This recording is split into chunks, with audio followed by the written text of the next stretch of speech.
J'ai une chance inouïe et une richesse inestimable d'être si bien entourée dans la vie. Geneviève Guilbeault fait le choix de ses enfants.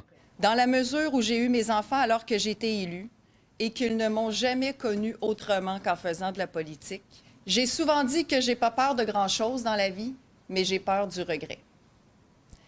Et pour moi, il est évident que si je continue la politique encore 4 ans, je m'expose à regretter d'avoir manqué, en quelque sorte, l'enfance de mes enfants. La ministre des Affaires municipales était pourtant pressentie pour se lancer dans la course à la succession de François Legault. Geneviève Guilbeault a été une figure marquante de la CAQ. En délogeant les libéraux dans Louis Hébert en 2017, elle traçait la voie pour la victoire de 2018.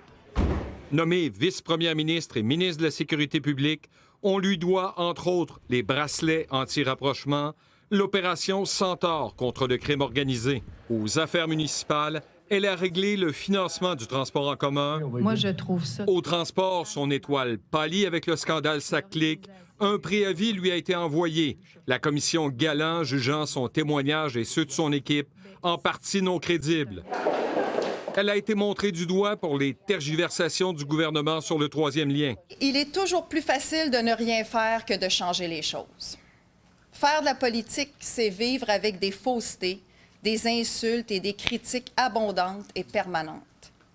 Mais si l'acharnement médiatique est le prix à payer pour porter des gros dossiers, pour aller au front et se mettre à risque pour faire avancer le Québec, je le referai demain matin. Madame Guilbeault, c'est une femme unique.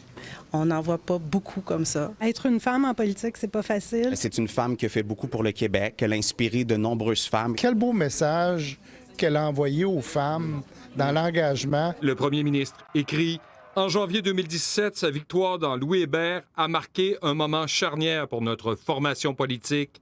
Merci pour son engagement, son énergie, son travail de terrain et sa confiance. » Moi, je suis en réflexion. On la poursuit, mais aujourd'hui, comme le dit si bien Sam, c'est la journée d'une des plus grandes dames que la politique québécoise n'a pas connue au cours des 10 dernières années. Les 8 prétendants à la succession poursuivent leur réflexion. Dès lundi, il y aura d'autres appuis pour les clans Fréchette et Jolin-Barrette, avant même que les 2 principaux intéressés aient fait connaître leur décision. Geneviève Guilbeault, elle, regarde vers l'avant. Je ne ferme pas la porte à la politique à jamais. Comme on dit, l'avenir est long. Mais aujourd'hui, j'ai besoin que mes enfants et mes parents passent en premier. En octobre prochain, la députée de Louis Hébert pourra se consacrer entièrement à ses enfants.